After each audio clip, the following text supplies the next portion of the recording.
nothing is going to be as exciting as... nothing will be as exciting as watching Luke just get beat up. Oh, man.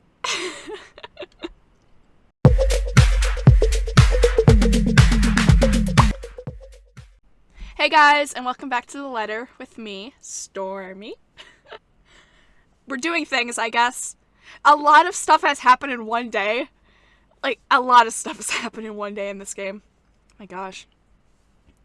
A cloudless night sky greets me when I walk out of the cafe. Beyond the tall buildings, a blanket of stars spreads out before me. Isabella once told me that the best place to view it is in some place outside the city, away from the noise and the obtrusive lights. She'd seen it once with in her mom's hometown, and another time at the university she used to attend. Then she asked if it was possible to try it out here sometime.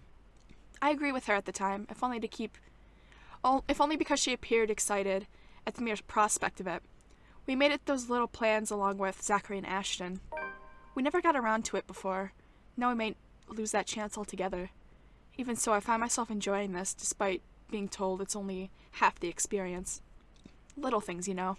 Stuff you learn to appreciate when you're alone. Because at certain times you get to meet people who are unfortunately born with the innate talent to ruin the mood, and the scene with their mere existence alone. Luke. For example, the very driver of the car fast approaching my direction. Luckily, he doesn't notice me. But the fleeting moment we pass each other by gives me a brief glance of the people he's with. I knew it. Man, Kylie looks so different. Man, she looks so different. That's crazy.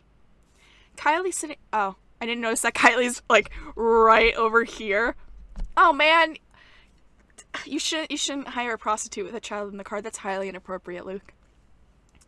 Kylie's sitting on the back seat with a serving of bread pudding in her hands. And beside him... It must be the wife. Okay. He takes a turn and disappears at the nearest corner. But throughout the night, the curiosity glimpse of all the things to bother me has left me wondering what kind of person his wife is. It's Hannah. And more than that is a silent prayer to the universe. I hope I don't ever cross paths with that douche again. You're going to the party tomorrow, right? We're going to the party. The brief lull the past 2 days offers is nice while it lasted. Or nice as it can get while we're playing the long waiting game, teetering between sheer optimism and despair. Her aunt's arrival this morning was dampened the edge of it somehow, though only by some. The uncertainty is still there, unspoken throughout the brief time we've talked, simply hanging stiffly above our heads. Having another person with us helps. However, I could tell the same doubts has crossed her mind the second she saw her in that room. Ashton himself doesn't look too hopeful when he left a night ago. It was a wordless exchange, partly sullied by my lingering anger and his exhaustion, but has left a sullen atmosphere in the room nonetheless. Like an ugly premonition. And as expected, just as things start to settle and a steady rhythm finally worms its way back to the routine, Thursday morning brings further disturbance to my now calm waters. With little ceremony, though, still enough to ripple through everything. In retrospect, I really should have seen this coming. Luxbourne is a small city, relatively speaking. Compared to, say, London or Glasgow, it's nothing but a tiny mass of land boasting a mere population of 68,000. But those numbers alone are nothing to scoff at when standing in the busy street. And if you pay close attention, faces... Are we supposed to be in a street right now? Because we're in school. Faces taking the crosswalk or riding the subway will soon grow familiar. How unfortunate that, out of that number, it has to be Teal fucking Luke I encounter more than once. Oh, you know, Oh, a few God. problems popping up here and there that the agents failed to tell us somehow. Nothing a few hired hands can't fix, of course. I would have preferred a place near the city and something that's new to save us all the trouble, but darling wife insisted. Who am I to say no? Ah, are you kidding me? That's funny because he doesn't know the meaning of the word no. But, he's a bitch. His smug head is the first thing I see upon turning into the hall. In spite of the small crowd of parents and students gathered at the corridor for the primary's career day, it's not that he stands out. He's pretty much unremarkable at first glance, frankly. Wow. That goes against literally everything everybody else has said about him so far. I mean, Zach hasn't commented, but like, oh, thank God Rebecca knows. She's like, this guy is so unattractive. However, it's his countenance that draws people's eyes to him. Is that what weird was that?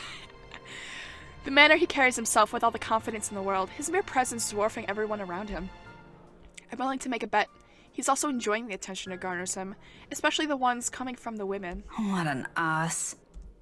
A single glance at him, and I know immediately that one way or another, if we ever bump into each other again, my day will effectively be ruined in some capacity. He also exudes that air.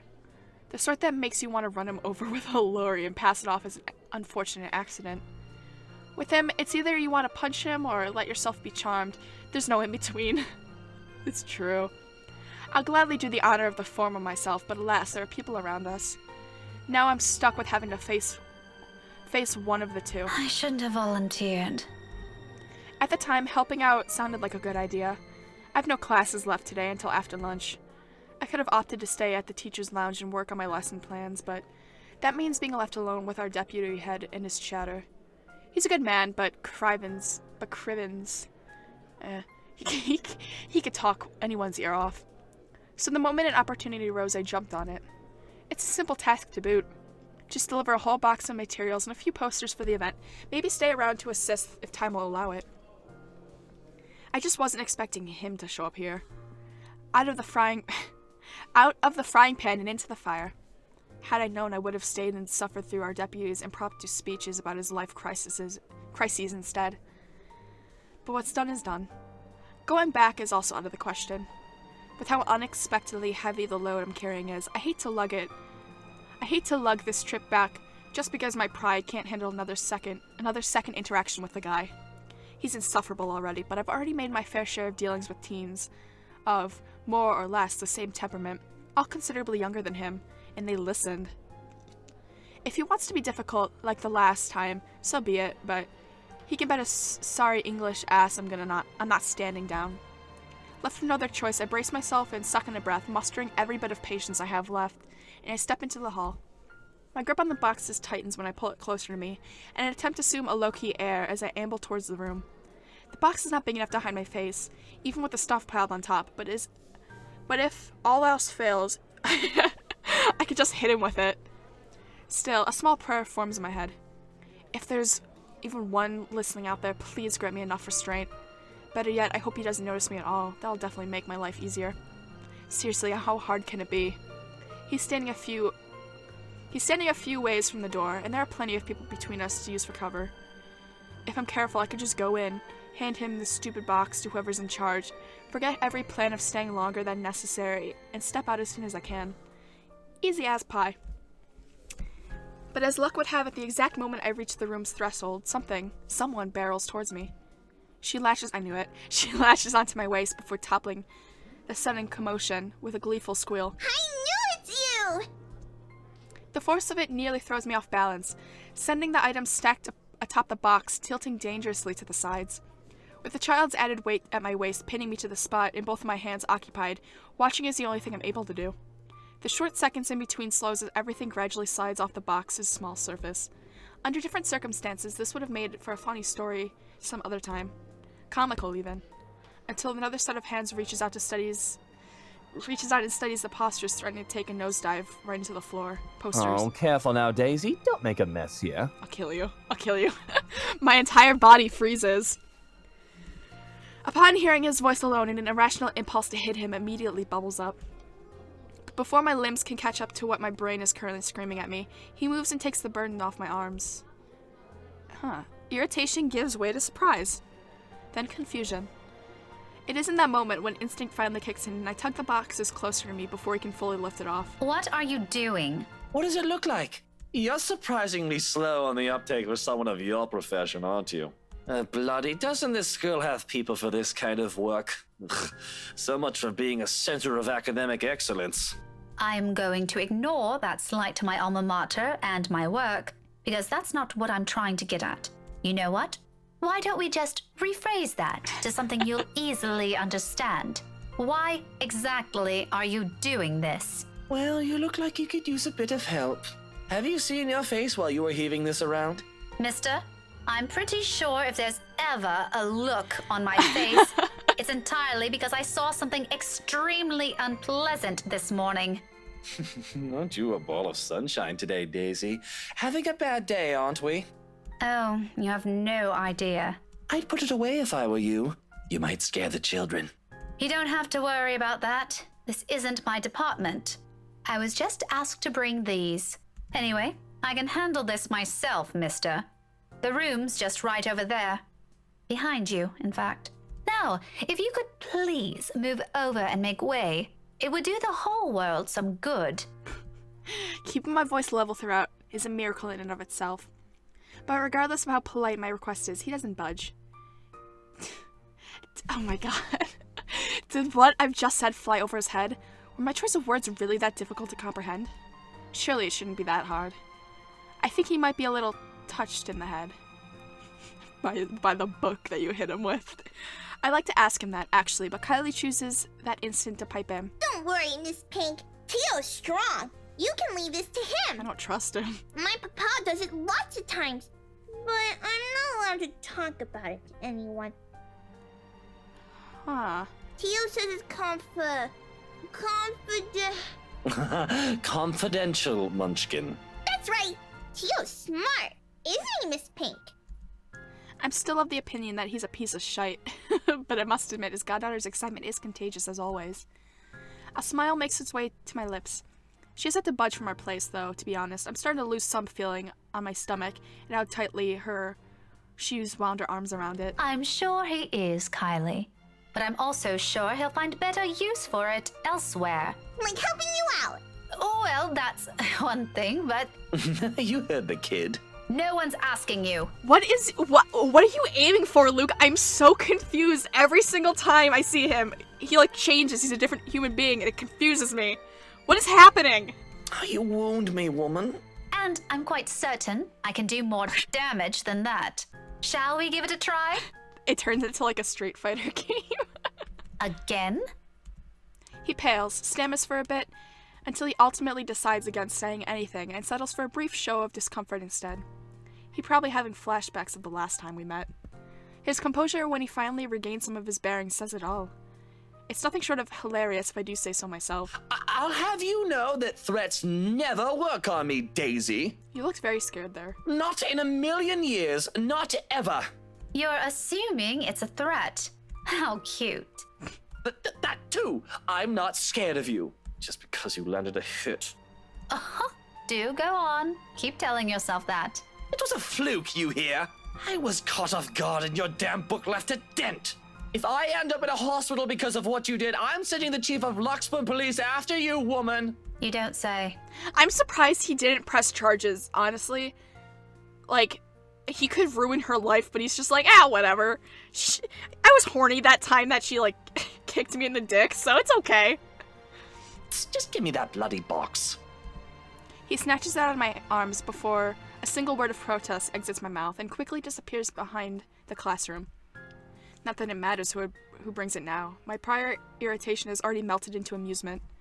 He's not so bad once you figure out how his temperament works. It's almost similar to a child.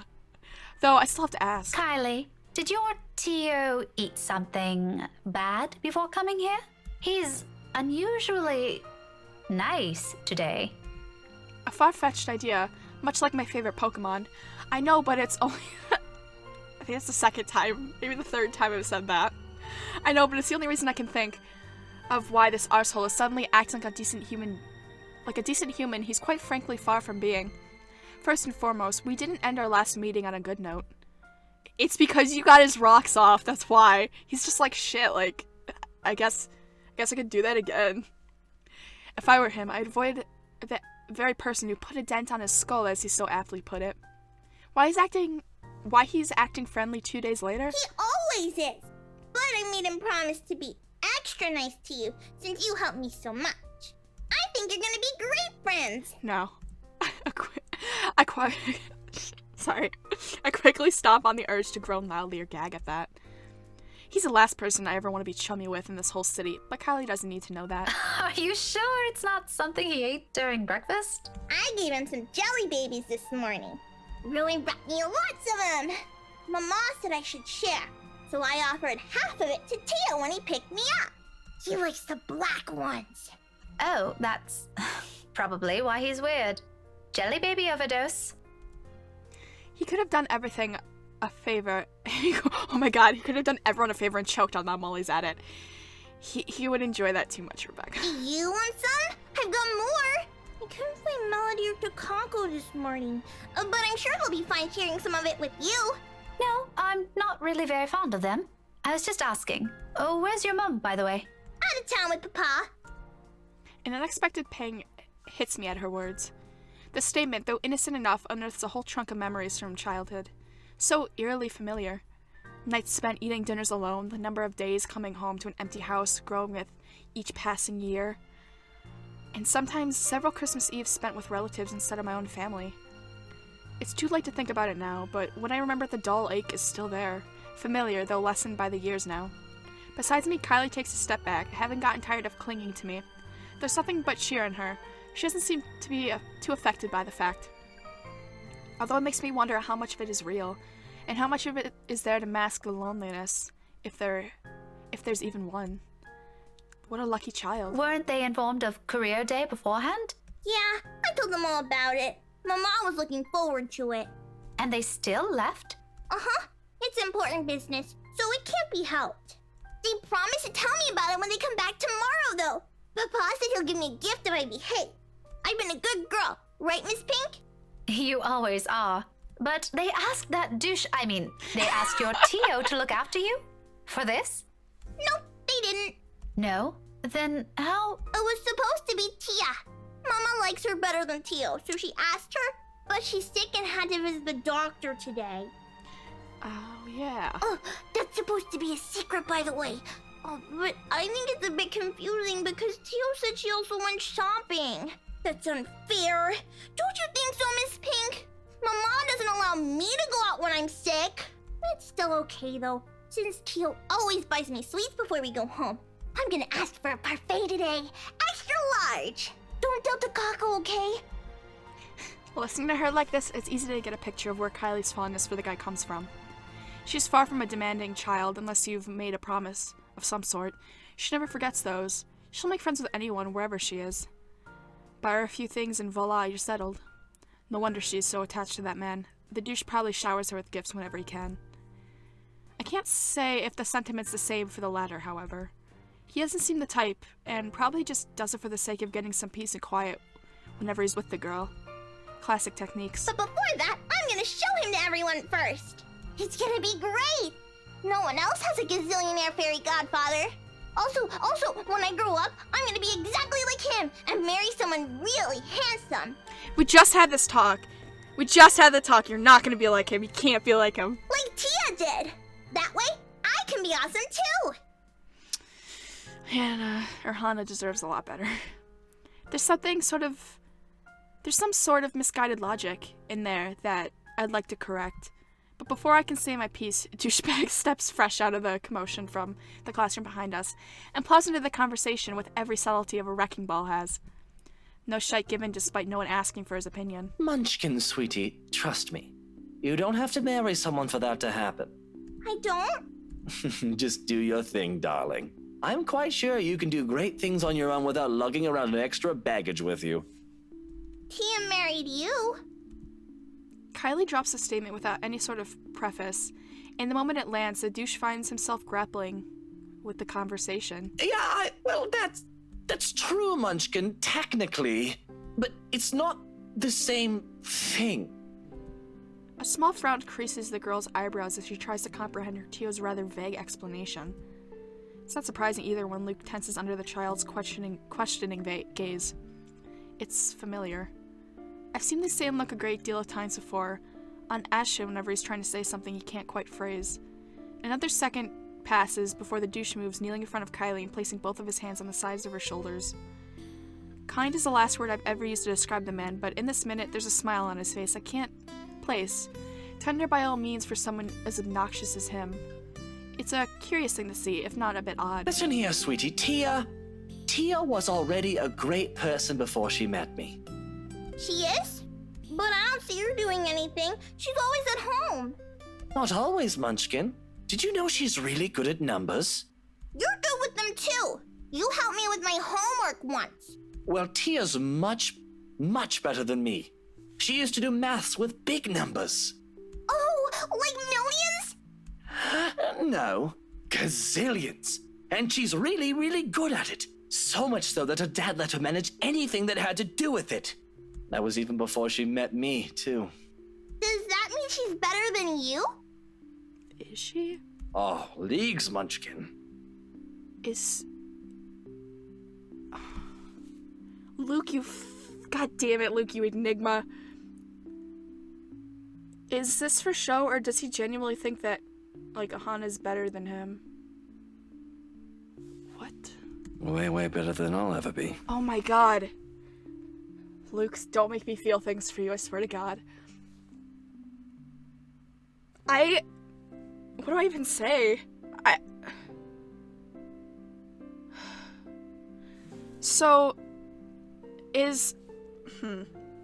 So he knows that he's not as good as Hana. Is that why he sleeps around with other women? Like, is it... Oh, fuck, why? But, wait. Is it jealousy? Is it like, I don't deserve her kind of thing? Because she, like, despite all your flaws, which is your whole entire being, she loves you, dude. For some reason, I don't think he's still talking about his wife's mathematical prowess as his voice trails off. In fact, if I had not been paying closer attention, I wouldn't have noticed a change in him.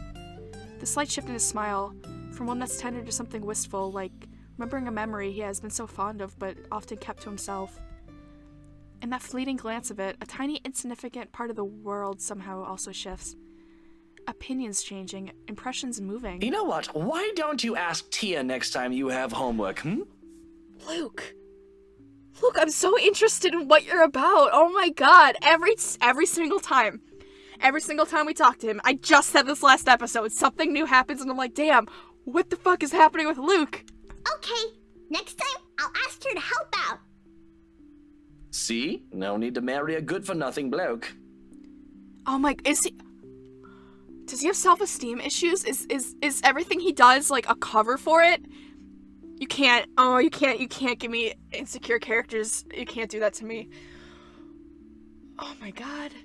Is he overplaying it to build up some confidence? Is his confidence false?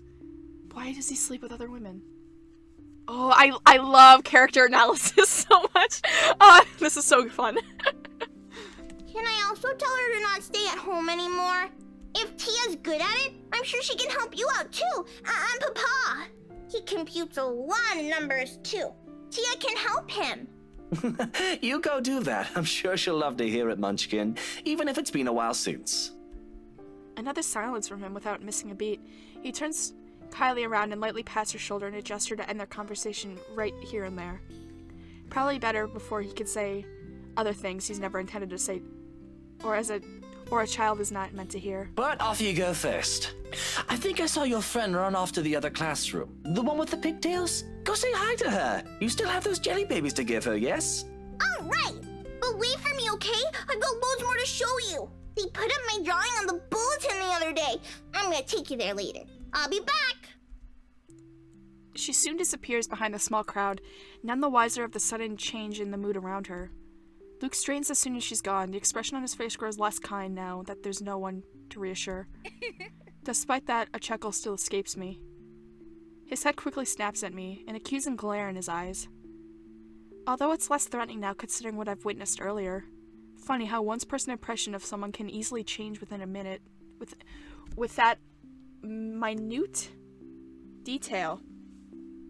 Why are you laughing like that? Don't mind me. I just saw something surprising today. Don't let it bother you. You know, putting it like that won't make me any less inclined to ask. What is it, woman?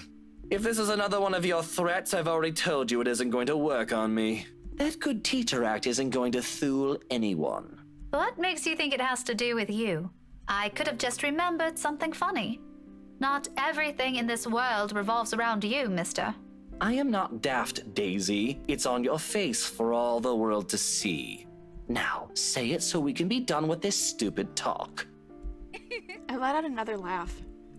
More to delay than express any sort of amusement over the matter. In truth, I don't know where to start. One wrong move, one wrong word, and I might offend the man. He's childish enough for that, even if what I'm about to say are just mere honest observations. We're gonna end it here. I'm gonna reflect for a couple minutes. I want to know more about Luke. They made him the most interesting character and put him in, like, the last perspective on purpose. I know it. Damn it. I feel like it was ages ago when I started this series that I was like, if I ever, like, fall in love with Luke, or if I ever start to, like him, just, like, kill me on the spot. I'm not falling for him. I will never like this man. Hopefully. But, oh my god. So much is happening. Anyway, thank you so much for watching. I hope you enjoyed it. I really appreciate it.